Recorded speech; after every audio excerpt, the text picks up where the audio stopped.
স্ত্রী ছিল খুবই দিনদার পরহেজগার একজন নারী।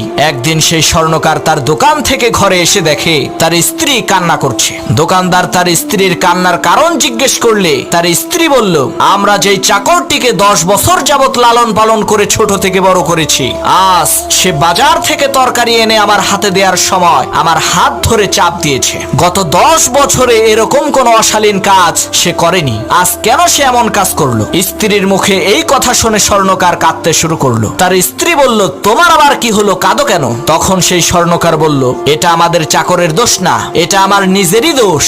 আজকে এক সুন্দরী মহিলা আমার দোকান থেকে চুড়ি কিনতে এসে হাতে পরতে পারছিল না, তখন সে আমাকে চুড়িটা পরিয়ে দিতে বলে। আমি তার হাত ধরে দেখি তার হাতটা খুবই মসৃণ আর তুলতুলে, তাই খারাপ নিয়তে আমি তার হাতটা ধরে একটা চাপ দিয়েছিলাম। আমার এই অপকর্মের কারণে আজকে আমার বিশ্বস্ত চাকর তোমার সাথে এমন আচরণ করেছে।